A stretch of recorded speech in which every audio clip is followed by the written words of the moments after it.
बाल कंगना आओ आओ हरि जी बोल आमीना आओ आओ हरि जी बोल आमीना मैंने बांध लिया मैंने बांध लिया मैंने बांध लिया प्रेमी बाल कंगना आओ आओ हरि जी बोल आमीना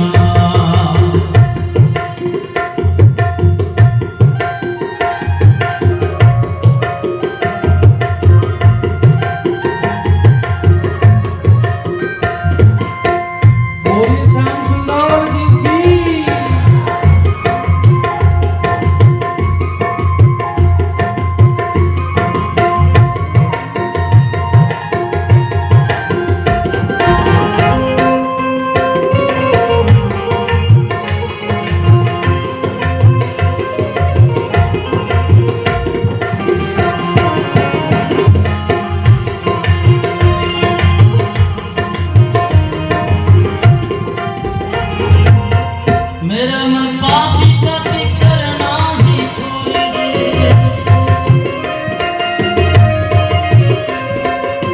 दुनिया से नाता तुर तेरे संगी जोड़ दे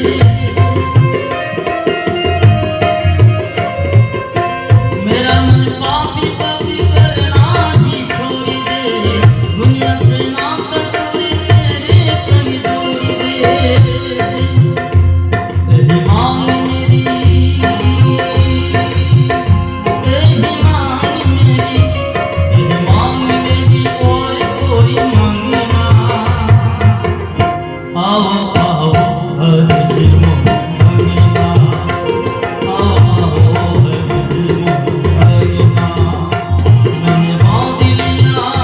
मैंने बांध लिया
ভগবান পূজাকে কথা দিলেন, উদ্ধবকে সঙ্গে নিয়ে আমি তোমার গৃহে আসবো,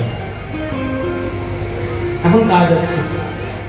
উদ্ধবকে সঙ্গে নিয়ে আমি তোমার গৃহে অবশ্যই আসবো।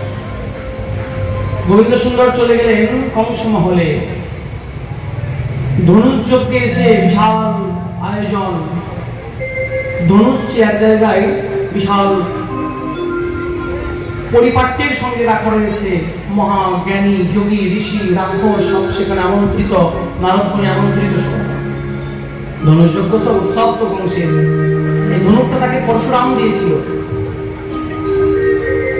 পরশুরাম বলেছিল, কংসের একটি স্বভাব ছিল, তার থেকে যারা শক্তিতে ক্ষমতায় কম তাদেরকে পরাস্ত করত, আর তার থেকে যারা উচ্চ ক্ষমতা সম্পন্ন তাদের সঙ্গে তিনি মিত্রতা স্থাপন করে নিতেন।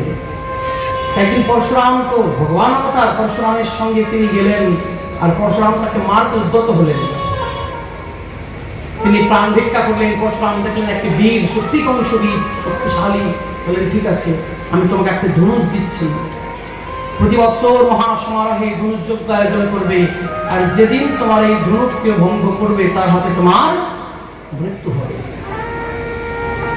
আর যেদিন তোমার মাথা থেকে মুকুট খসে পড়বে সেদিন তোমার। ধনুষ যজ্ঞে যে গোবিন্দ প্রবেশ করলেন, সমস্ত মহারথীরা সামনে বসে আছে। গোবিন্দ দাদা বলদেব চন্দ্রজিউকে বলছে, দাদা একটু ধনুকটা তুলবো। সকলে অট্টহাস এসে বলছে, দেখ দেখ দেখ, এইটুকু বালকের কি মতি দেখ, বড় বড় বীর যোদ্ধারা পর্যন্ত এই ধনুককে পর্যন্ত নড়াতে পারে না, আর সামান্য বলছে এই বালক ধনুক তুলবে। দেখিয়ে দে, যেই বলেছে দেখিয়ে দে, সঙ্গে সঙ্গে গোবিন্দ ধনুক তুলে ফেলেছে। প্রত্যুত্তর চাই বান চড়াবো। বলদেব চন্দ্রজি বলছে, দেখিয়ে দে, যে প্রত্যুত্তর চাই বান চড়িয়েছে, সঙ্গে সঙ্গে মধ্যখান থেকে ধনুক ভঙ্গ হয়ে গেল। সকলেই অবাক হয়ে গেল, এই কোন বীর, এই কোন শক্তিশালী। এই আওয়াজে কংসের মস্তক থেকে মুকুট মাটিতে নিপতিত হল। যেই মাটিতে নিপতিত হয়ে গেল, কংস উচ্চ আসনে রঙ্গমহল সাজিয়ে বসেছিলেন। কৃষ্ণ এবং বলরাম রঙ্গমহলের দিকে উদ্যত হতেন। বিশাল সামনে একটি হাতি এলো, যার নাম কুবলয়াপীর। কুবলয়াপীর হাতিকে হত্যা করে দিলেন এবং তার দুটি দন্ত, একটি কৃষ্ণ একটি বলরাম নিয়ে রঙ্গমঞ্চের দিকে অগ্রসর হতে লাগলেন। যে রঙ্গমঞ্চের দিকে অগ্রসর হচ্ছেন, এই গোবিন্দের দিব্য রূপ দেখছেন প্রত্যেকে। হাতির দন্ত নিয়ে কুবলয়াপীরকে হত্যা করে কংস মহলের দিকে, রঙ্গমহলের দিকে অগ্রসর হচ্ছেন। আর এই দৃশ্যকে সুখদেব পূর্ববর্ণন করছে কেমন জানো? মল্লানাম নশিনাম নীনাম নরবরহ স্ত্রীনাম স্বরমূর্তিমান গোপনাম স্বজনং স্বতাঙ্কিতি ভুজং সন্তান সহ পিত্রহসিষহ। গোবিন্দ যে আসছে, যার যেমন ভাব সে তেমন করে গোবিন্দকে দেখছেন। মল্লযোদ্ধারা দেখছেন কি আসছে? মল্লনাম নিশানাং নরবরহ। মল্লযোদ্ধা যারা যারা সেখানে রয়েছেন তারা মনে করছেন বজ্র আসছে। বজ্র সাধারণ ব্যক্তি মনে মনে চিন্তা করছে নরশ্রেষ্ঠ আসছে, নৃপতি আসছে, রাজাশ্রেষ্ঠ আসছে। স্ত্রীরা মনে করছেন সাক্ষাৎ মূর্তিমান কামদেবতা আসছে। দেবকী বসুদেব মনে মনে চিন্তা করছেন পুত্র আসছে আমার, এটা আমার পুত্র, এটা আমার ছেলে। দুষ্ট রাজা যারা যারা রয়েছেন তারা মনে করছেন আমাদের শাসনকর্তা আসছে। কংস দেখছেন সাক্ষাৎ আমার মৃত্যু আসছে। মূর্খরা দেখছেন বিরাট পুরুষ আসছে, যারা কৃষ্ণ তত্ত্ব সম্বন্ধে অবগত নয় তারা দেখছেন বিরাট পুরুষ কেউ আসছে।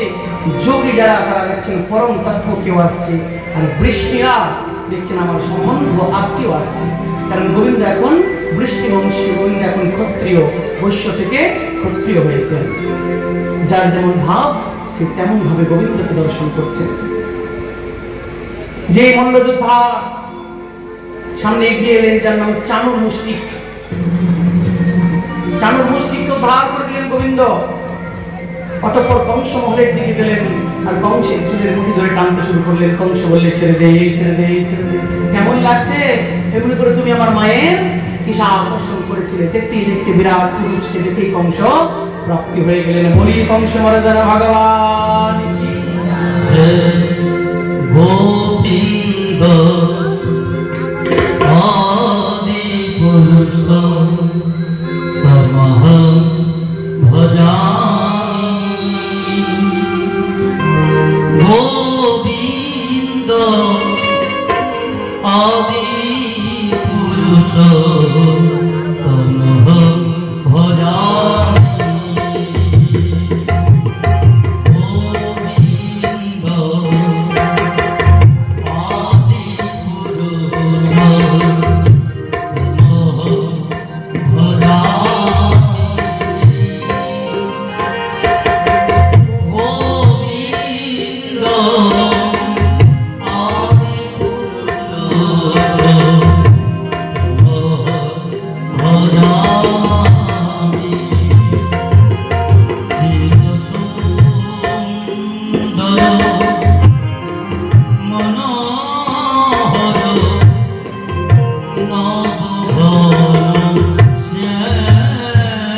सनातन भगवान की। কংসকে উদ্ধার করে দিলেন। রাজা হলো কে? উগ্রসেন, কংসের পিতা। তাকে সিংহাসনে অভিষিক্ত করা হয়েছে। অতঃপর নন্দ বাবা এবং সমস্ত ব্রজের সখাদের গোবিন্দ বৃন্দাবনে প্রেরণ করলেন, তোমরা বৃন্দাবনে ফিরে যাও। সেদিন নন্দ বাবা বুঝে গেলেন আর আমায় কানায় ব্রজে আসবে না। তারা বৈমুখ হয়ে অধোবদনে মলিন চিত্তে গোবিন্দের নাম স্মরণ করতে করতে ব্রজে গমন করলেন। এদিকে দৈবকী বসুদেব মনে মনে চিন্তা করলেন, এতদিন নন্দের ঘরে আমার ছেলে ছিল, নন্দ তো জাতিত বৈশ্য, কিন্তু আমরা তো ক্ষত্রিয়, আর ক্ষত্রিয়ের কোনচিত উপনয়ন সংস্কার করতে হবে। তাই উপনয়ন সংস্কার আদি সম্পূর্ণ করে ক্ষত্রিয়ের সন্তানকে বিদ্যা গ্রহণ করতে পাঠানো হয়েছে অবন্তিকাপুরীতে, শান্তিপনি মুনি গুরুগৃহে। শান্তিপনি মুনি আশ্রমে 64 দিনে 64 বিদ্যায় পারদর্শিতা অর্জন করলেন গোবিন্দ সুন্দর। এই হচ্ছে ভগবান। তিনি সর্বৈশ্বর্য সর্বপূর্ণ, সর্বৈশ্বর্য পরিপূর্ণ তো, 64 কলায় পরিপূর্ণ তো, যেমন যেমন রাস বিহার করেন তিনি তদ্রূপ 64 দিনে 64 বিদ্যায় পারদর্শিতা অর্জন করেছেন শান্তিপনি গুরুগৃহে। বিদ্যা সম্পূর্ণ হয়েছে, গুরুচরণে প্রণাম জানিয়েছেন, প্রপন্ন হয়েছেন। গুরু দক্ষিণা তো দিতে হবে। বিদ্যা গ্রহণ করার পরে গুরুদেবকে দক্ষিণা না দিলে তার বিদ্যা সম্পূর্ণ হয় না। গোবিন্দ কি দক্ষিণা দিয়েছেন? গুরু মাতা এসে বললেন, বাপ কৃষ্ণ, আমার একটি পুত্র ছিল, যে পুত্র সমুদ্রে স্নান করতে গিয়ে হারিয়ে গিয়েছে। তুমি যদি আমার মৃত পুত্রকে ফিরিয়ে এনে দিতে পারো, সেটা আমার জন্য হবে গুরু দক্ষিণা স্বরূপ। গোবিন্দ সমুদ্রে গেলেন, সমুদ্রদেবকে বললেন, আমার গুরুপুত্র তোমার কাছে আছে, দাও। বলে, আমার কাছে নেই প্রভু। গোবিন্দ সমুদ্র অনুপ্রবিষ্ট হলেন। সমুদ্রের মধ্যে বিশালাকার দৈত্য ছিলেন, যার নাম পঞ্চজন। এই পঞ্চজন দৈত্যকে বধ করে গোবিন্দ নিজে হাতে শঙ্খ নিলেন, যার নাম পঞ্চজন্য শঙ্খ। গীতায় অর্জুনকে গোবিন্দ পঞ্চজন্য শঙ্খ বাজিয়ে শুনিয়েছেন। পঞ্চজন্য ঋষিকেশ দেবদত্ত্যং ধনঞ্জয় পূর্ণদরগদং মহাশঙ্খ ভীমকর্ম বৃহোদরহা। এই পঞ্চজন্য শঙ্খ বাজাতে বাজাতে উপস্থিত হয়ে গেলেন জমপুরীতে। মৃত্যুর দেবতা যমরাজ দরজা থেকে বেরিয়ে এসে গোবিন্দকে বলছে, প্রভু এখানে দাঁড়ান, ভিতরে যাবেন না।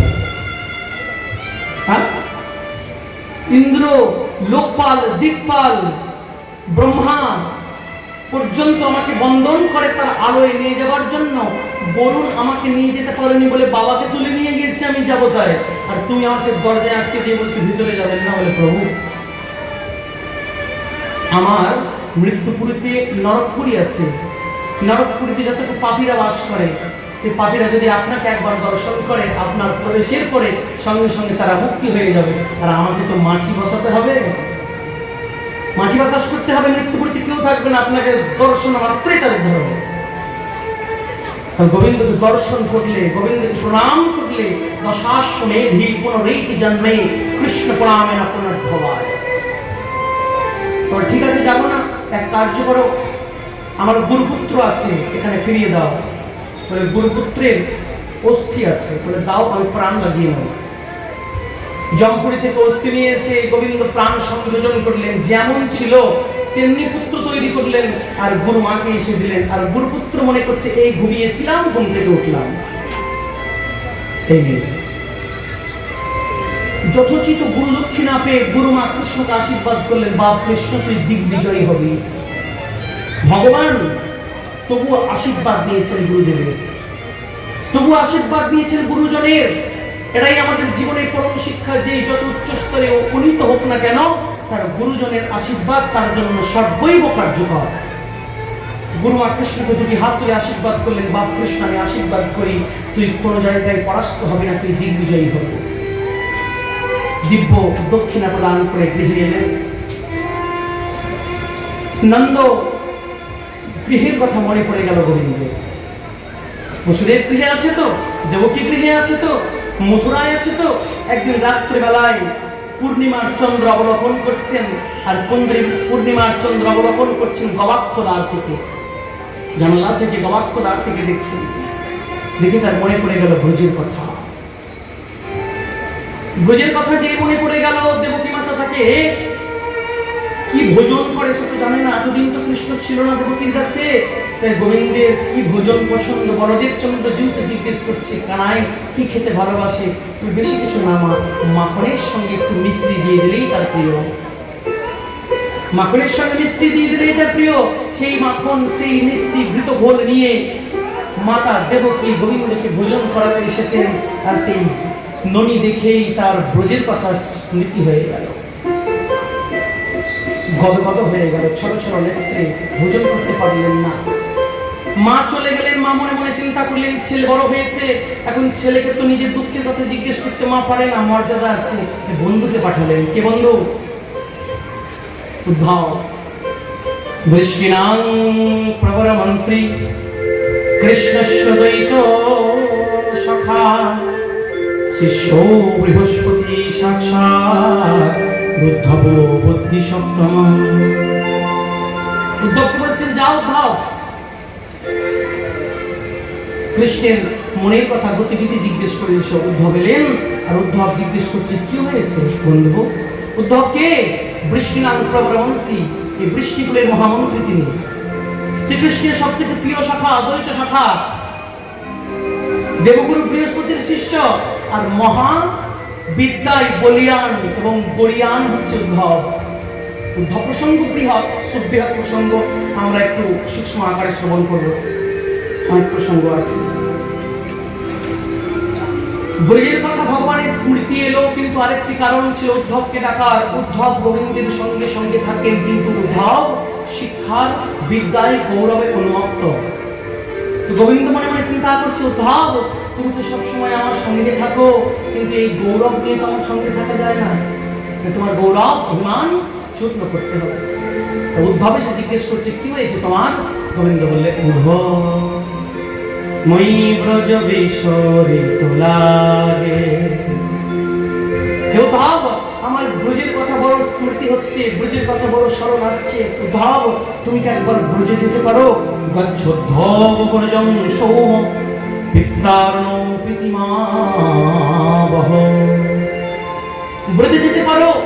আমার পিতা নন্দ রাজা, আমার মা যশোদা, গোপশাখা, গোপবৃন্দ তারা কেমন আছে একটু তাদের বার্তা জিজ্ঞেস করতে পারো? তাদের কথা চিন্তন করতে আমার চিত্তের মধ্যে সদাই বিরহ বেদনা জাগ্রত হচ্ছে।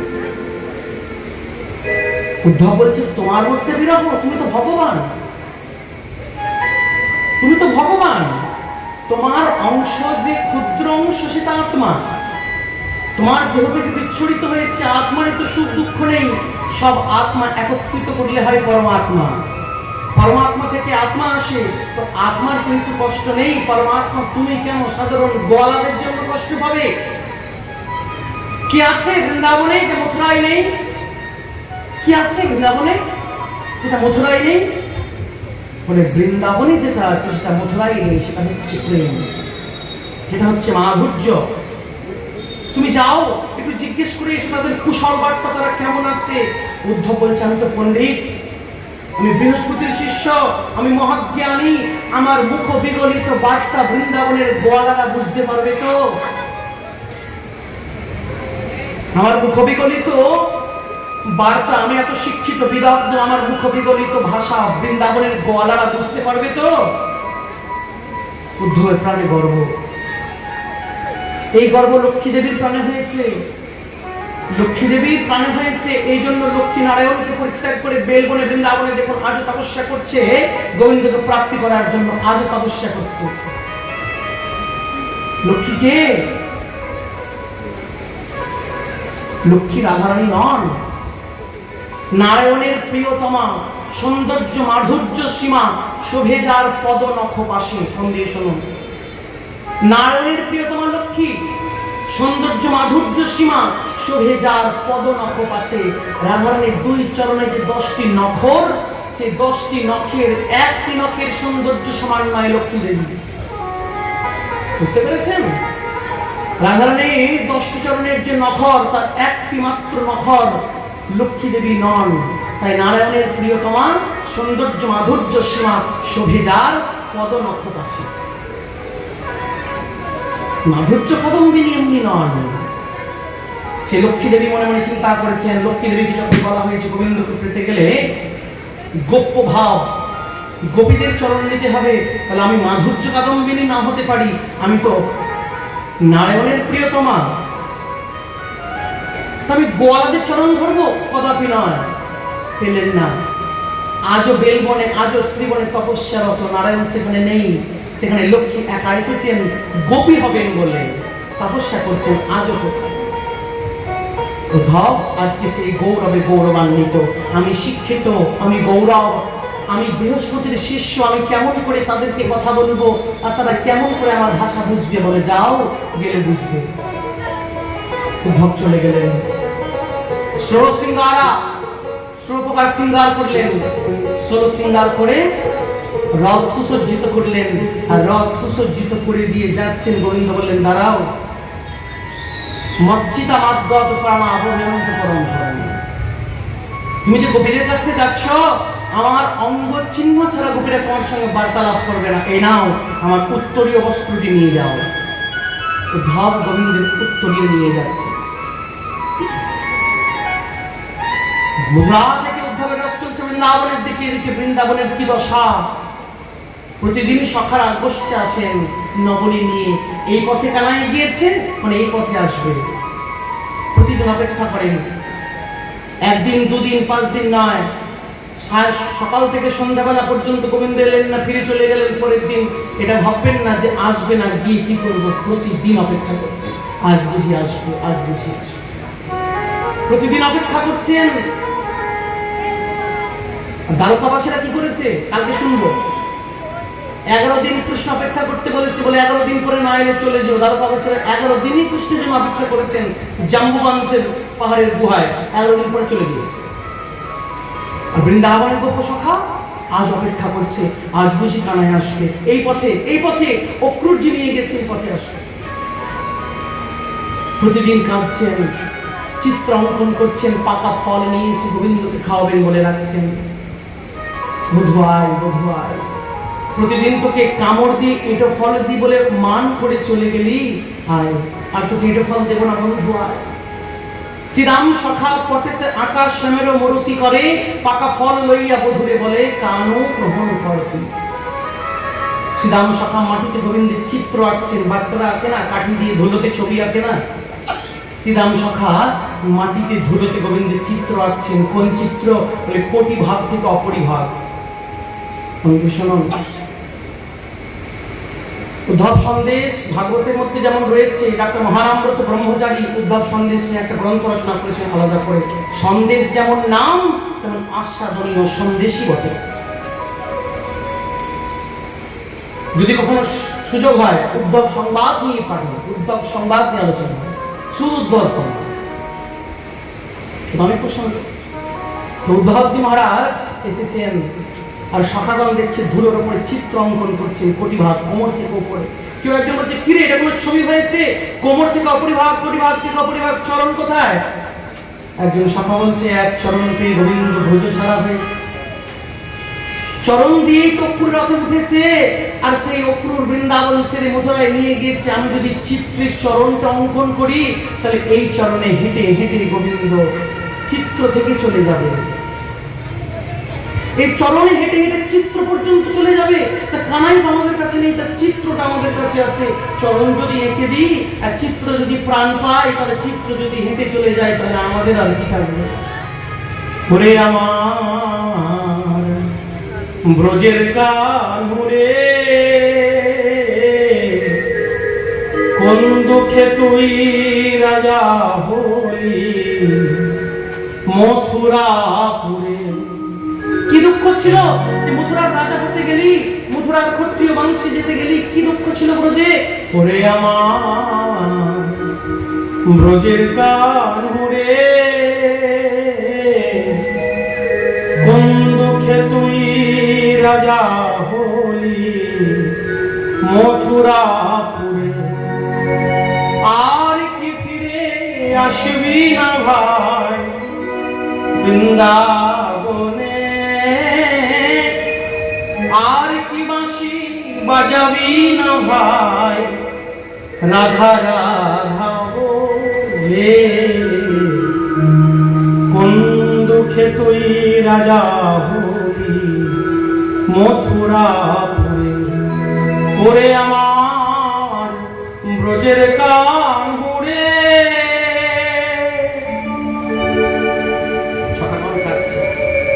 পাকা ফল এনে বলছেন খা কানাই খা, এতদিন এটো ফল দিয়েছে আজকে এটো ফল দেবো না, আজকে খা বন্ধু খা। দেখতে দেখতে রথ আসছে, সকলে নাচছে, ওই দেখ কানাই আসছে, ওই দেখ কানাই আসছে। রথ আসছে, কানাই আসছে, সকলেই দৌড়চ্ছে। একজন শাখা মধুমঙ্গল যার মুক্ত কৃষ্ণ গোবিন্দ গ্রহণ করেছেন, সে দাঁড়িয়ে আছে। সকলে বলছে কিরে কানাই যে রথে চেপে আসছে, তোরা যাবি না? তুই কেন বসে আছিস? যতক্ষণ না কানাই এসে আমাকে বুকে জড়িয়ে আলিঙ্গন করবে ততক্ষণ তার সঙ্গে আমি বার্তালাপ করবো। সকলে দৌড়চ্ছে, দেখছে সবার আগে মধুমঙ্গল দৌড়চ্ছে। কিরে তুই যে বললি এক্ষুনি কানাই আলিঙ্গন না করলে যাবি না? বলে রাগ তো পরে আছে, কানাই এসেছে তাকে বুকেতে একবার লাগায়। যবে থেকে কৃষ্ণ গিয়েছে, কৃষ্ণ বিরহে কোনো গাভী দুগ্ধ দেয় না। কে ভোজন করবে, কে দুগ্ধ পান করবে, কে নমনী খাবে? কৃষ্ণ তো নেই, মথুরায় চলে গিয়েছে। সব গাভী দুধ না দিলেও একটা গাভী দুগ্ধ দেয় প্রতিদিন। বাকি গাভীরা তার কাছে এসে বলে তুই কি কানাইকে ভালোবাসিস না?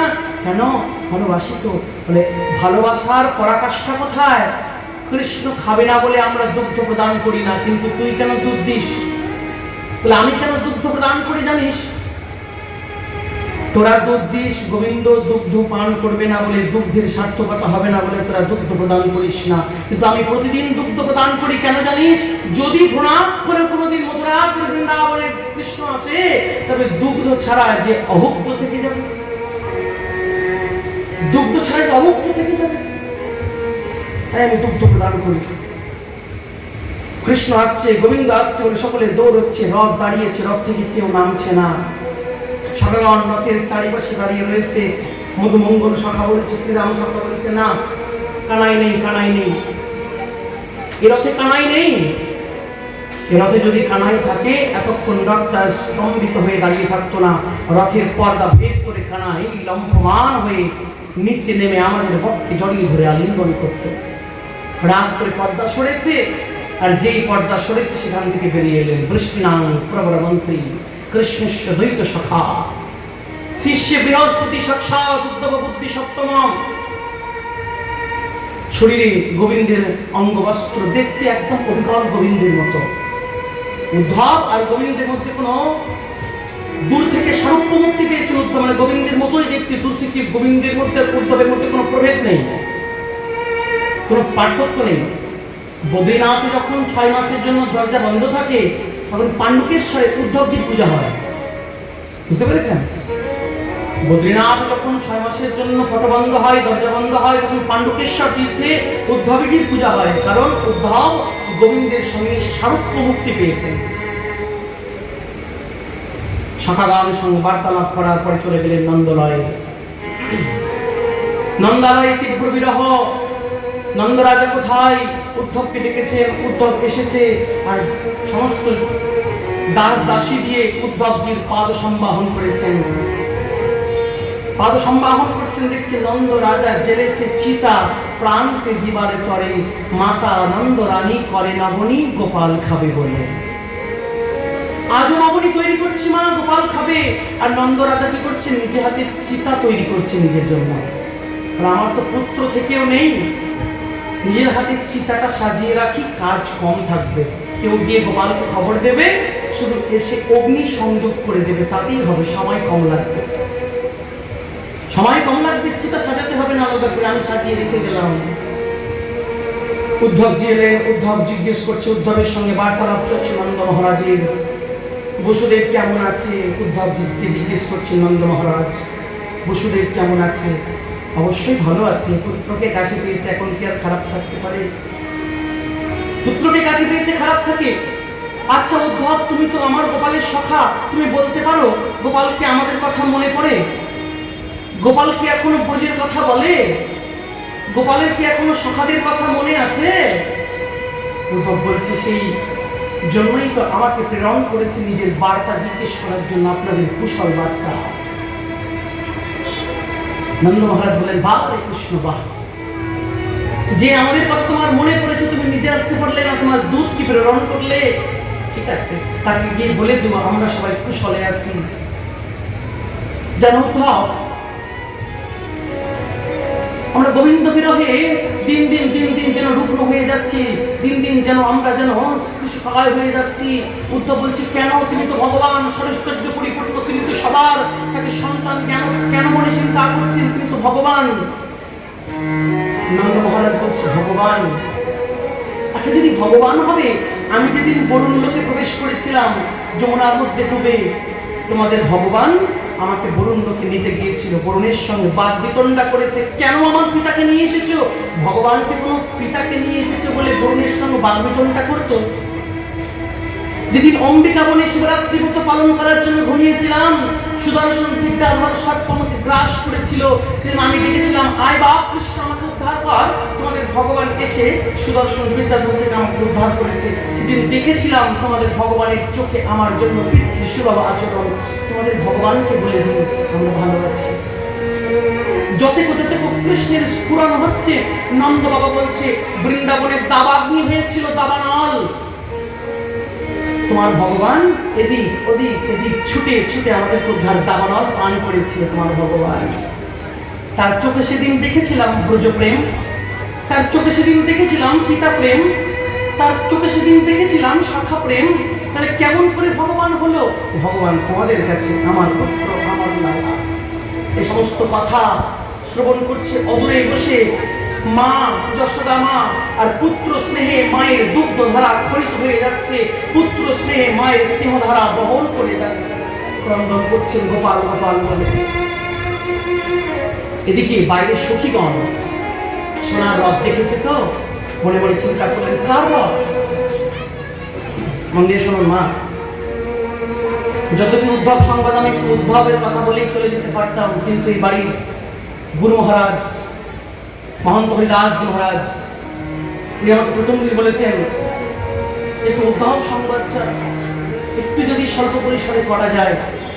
যদি উদ্ধব সংবাদ বৃহৎ, জানি অনেক ভাগবতের প্রত্যেক দিন অনেক অনেক সাবজেক্ট থাকে, বিষয় থাকে, উদ্ধবটা যদি বলা যায় ঠিক আছে, আমি চেষ্টা করবো। আমি তো করার কেউ না।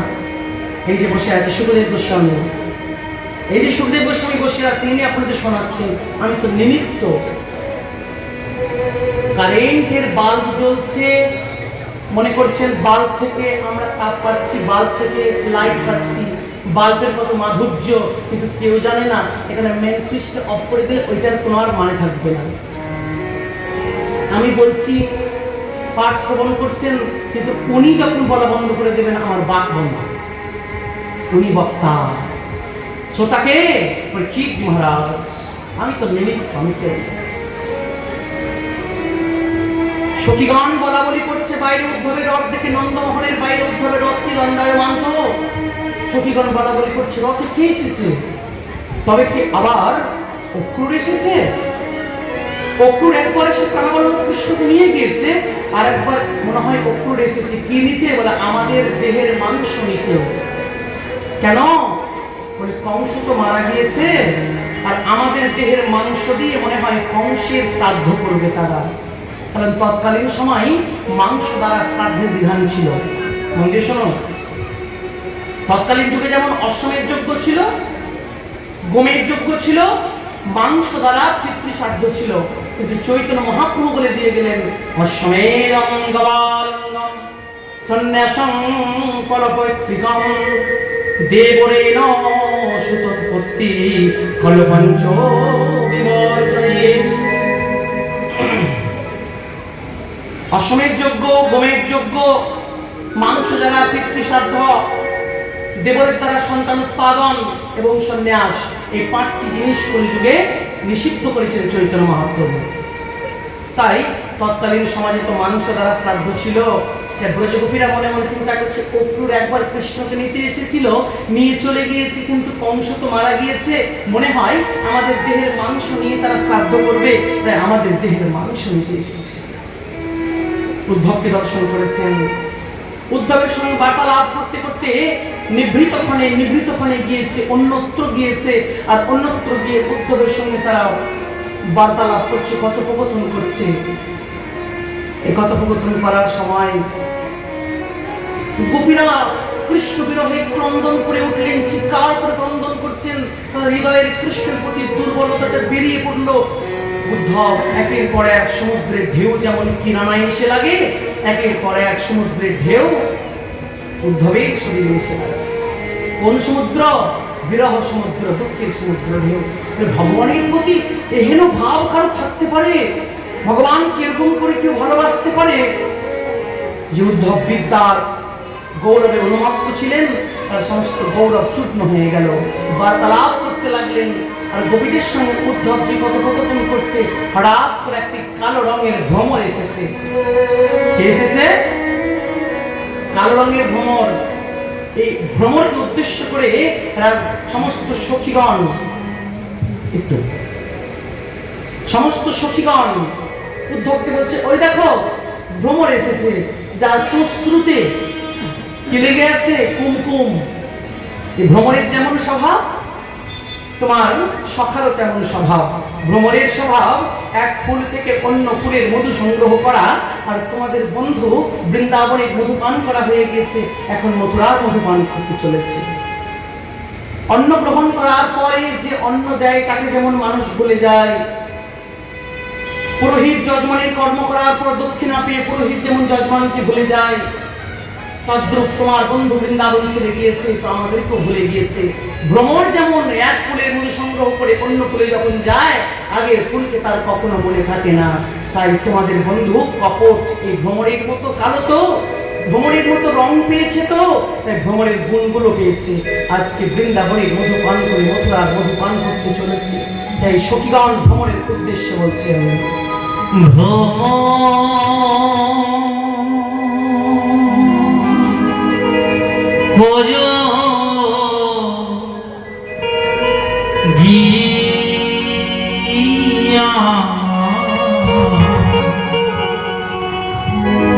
শ্রীকৃষ্ণ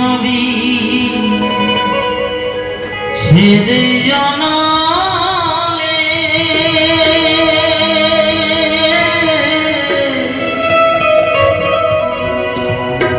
অঙ্গ যায় জুলিয়া রে ভ্রমরি জয় হোক।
ভ্রমরি রে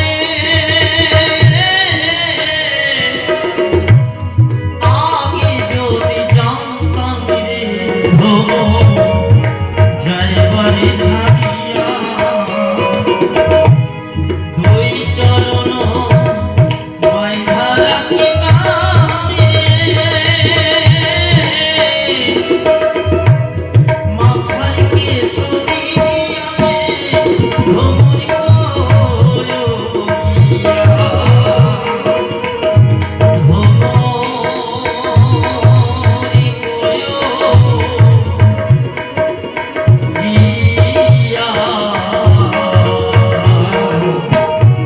শ্রীকৃষ্ণ বীর ছেড়িয়া রে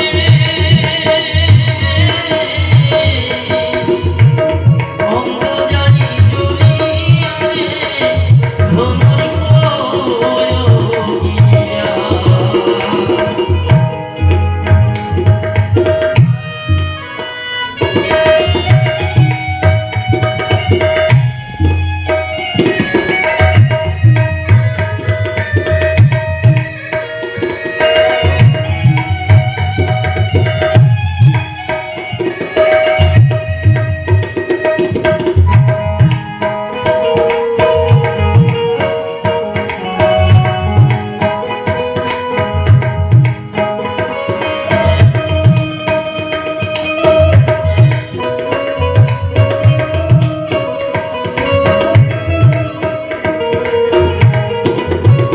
ভ্রমরি রে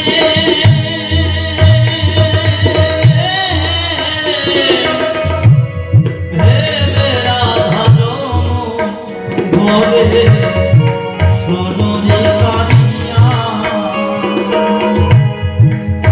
ও ভ্রমরি রে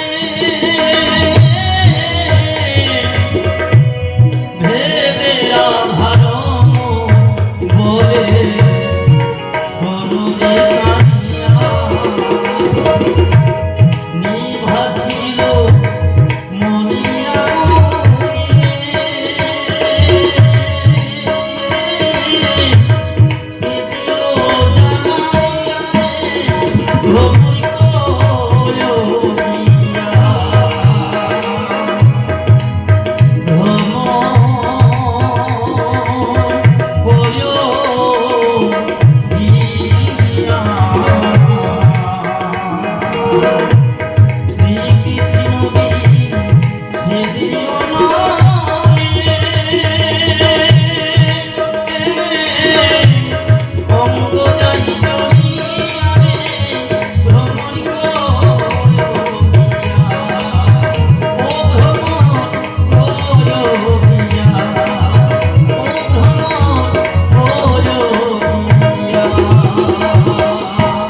बोली भागवत भगवान की श्याम सुंदर लाल की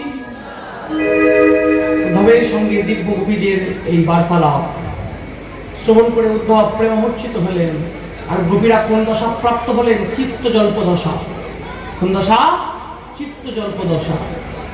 উদ্ধব এই বার্তালাপ শুনে ভগবানের প্রতি অনুরক্ততা দেখে ব্রজের ধুলায় গড়া করে দিতে লাগলেন। নিজের 16 প্রকারের শৃঙ্গার খুলে নিয়ে যমুনার জলে বিসর্জন দিয়ে দিলেন। এই শৃঙ্গারের আমার কি প্রয়োজন? এই শৃঙ্গারের কি প্রয়োজন? কৃষ্ণ প্রেমরূপী ভূষণ যার শরীরের মধ্যে নেই, যিনি নিজের বিদ্যার গৌরবে উন্মত্ত, তার জাগতিক ভূষণের কি প্রয়োজন? সঙ্গে সঙ্গে এই 16 প্রকার শৃঙ্গার খুলে যমুনার জলে বিসর্জন দিয়ে দিলেন। যে জায়গায় উদ্ধব তার সমস্ত 16 প্রকার শৃঙ্গার বিসর্জন দিয়েছিলেন সেই জায়গার নাম জ্ঞান গুজরি বৃন্দাবন। ব্রজের ধোলায় গড়াগড়ি দিচ্ছেন আর উদ্ধবের মুখ থেকে বেরিয়ে এলো একমাত্র শ্লোক, বন্দে নন্দ্র ব্রজস্ত্রীনাম পাদরেণম ভীষ্ণশ যাসাং হরি কথোদিগিতাং পুনাতি ভুবনম ত্রয়ম। বন্দনা করি নন্দ রাজা এবং সমস্ত ব্রজকুমারিকাগণের, যাদের চরণে প্রণাম করার আমার যোগ্যতা নেই, যারা যেই পথে হেঁটে যায় সে ধুলোতে বারবার প্রণাম করি অবিশ্বাস। যাসাম হরিকথা গীতাম, যেখানকার হরিকথার গীত পুনাতি পবিত্র করে দেয়। ভুবনত্রয়ম, তিনটি ভুবন, স্বর্গ মর্ত পাতাল। আর উদ্ধব বলে দিয়ে গেলেন, যদি পরবর্তী কোনো জন্ম থাকে বৃন্দাবনের গুল্মলতা হয়ে জন্মগ্রহণ করতে চায়, গোপীরা যমুনা থেকে জল ভর্তি করে যে নিয়ে যাবে, আর গোপীদের চরণ থেকে উড়ে যে চরণ রজ করবে আমার শরীরে, তাতেই যেন আমি ভক্তি প্রাপ্তি হয়, প্রেম প্রাপ্তি হয়। উদ্ধব চলে গেলেন উন্মত্ত হয়ে, গেলেন জ্ঞানের গৌরবে গৌরবান্বিত হয়ে, ফিরে এলেন প্রেমভাব। চৈতন্য মহাপ্রভু যেমন পিতার পিণ্ডদান করার উদ্দেশ্যে যখন গয়া তীর্থে গেলেন, তখন মহাপ্রভু ছিলেন তীব্র যুক্তিবাদী, তার মধ্যে প্রেম ভক্তি ছিল না। যদি মনে করেন মহাপ্রভু ছোট থেকেই রাধা রাধা বলে পাগল, তা নয়। মহাপ্রভু ছোট থেকে একদম নাস্তিক ছিলেন। কোন ভক্তকে ডেকে জিজ্ঞেস করছেন, তুমি যে হরি হরি করছো, হরিকে দেখেছো? শ্রীবাস কি বলছে, ভাগবত পাঠ করছো, কেন করছো, কি দরকার আছে? সেই শ্রীবাস একদিন বলেছিলেন, তোমার প্রতি যদি গোবিন্দের একদিন কৃপা হবে, তো তুমি আমার মতো কাঁদবে। গৌর বলেছিলেন, আমি যেদিন কাঁদবো সেদিন একা কাঁদবো না, নিজেও কাঁদবো, জগৎকেও কাঁদাবো। সেই মহাপ্রভু যখন পিতার পিণ্ডদান করার জন্য গয়া তীর্থে গেলেন, তখন বিষ্ণুপদ চিহ্ন দেখে তার চিত্র দ্রবীভূত হয়ে গেল। গয়াসুরের মস্তকে বিষ্ণু চরণ চিহ্ন। তুই কত ভাগ্যবান গয়াসুর যে তুই ভগবান শ্রী বিষ্ণুর চরণ চিহ্ন পেয়েছিস, আমরা পেলাম না। কাঁদতে লাগলেন। ঈশ্বর করি তাকে মন্ত্র প্রদান করলেন। গেলেন যুক্তিবাদী গৌর, ফিরে এলেন প্রেম মূর্ছিত স্বভাব, কেউ চিনতে পারছে না এরাই কি সচিব ছেলে, এরাই কি জগন্নাথ মিশ্রের ছেলে, কেউ চিনতে পারছে। তদ্রূপ উদ্ধব গেলেন গৌরবান্বিত হয়ে, আমার কথা কি তারা বুঝবে গোয়ালা? ফিরে এলেন পাগল প্রায়, সমস্ত অঙ্গে ব্রজের রজ, ব্রজ ধুলায় গড়াগড়ি দিয়েছে, কৃষ্ণকে গিয়ে ভৎসনা করছে। তোমার প্রাণে দয়া নেই? যে কৃষ্ণকে বলেছিল তুমি তো ভগবান, তুমি কেন কষ্ট পাবে, সেই এসে কৃষ্ণকে বলছে তোমার প্রাণে দয়া নেই, তোমার বিরহে তারা প্রাণ ত্যাগ করার মতো অবস্থা, তুমি এখানে বসে আছো। আচ্ছা বলুন তো, গোবিন্দকে কোনোদিন পারতেন না বৃন্দাবনে যেতে? পারতেন। কেন জাননি? তিনি জানেন, যদি কংসের শ্বশুর মশাই জরাসন্ধ জানতে পারে যে বৃন্দাবন আমার দুর্বলের জায়গা, আমাকে তো কিছু করতে পারবে না, এই ব্রজবাসীতে কষ্ট দেবে, নিজে জাননি, কাউকে বুঝতেও দেননি যে বৃন্দাবনের প্রতি তিনি এত অনুরক্ত। মথুরায় বসে বসে উদ্ধবের কাছ থেকে, অন্যজনের কাছ থেকে সংবাদ নিয়েছেন। আর উদ্ধবকে বলছে, উদ্ধব এতদিন নিজে নিজে কাঁদতাম, আমার কাঁদার কেউ সখা ছিল না, আজকে তুমি প্রেমী হয়েছো, আমি তোমাকে জড়িয়ে ধরে কাঁদতে পারবো, দুটো প্রেমের কথা বলতে পারবো। জানো উদ্ধব, তুমি একবার চোখ বন্ধ করে আমার দিকে তাকাবে? উদ্ধব যে নয়ন মুদে আবার তাকিয়েছে, দেখছে গোবিন্দের পাশে সমস্ত সখাবৃন্দ, গোবিন্দের পাশে সবাই। আমি কাউকে ছাড়া হয় না, কেউ আমাকে ছাড়া হয় না। রাধার সর্বকৃষ্ণ প্রেম গল্প লতা, সখীগণ হয় তার পল্লব পুষ্পপাতা। আমি কাউকে ছাড়া নয়, কেউ আমাকে ছাড়া নয়, শুধু তোমার জ্ঞানী থেকে প্রেম করার জন্য এই দিব্য লীলাটি আমি সংরচনা করি। এবার কংস তো মারা গিয়েছে। কংসের দুটি স্ত্রী অস্থি এবং প্রাপ্তি, তার পিতা জরাসন্ধকে গিয়ে বানিয়ে বানিয়ে বলেছে, জানো বাবা, আমার স্বামী কংসের কোনো দোষ নেই, ওই কৃষ্ণ তাকে এসে শুধু শুধু মেরে দিল, হত্যা করে দিল। এবার যার জামাই মারা গিয়েছে, কংস জরাসন্ধকে ছেড়ে দেবে?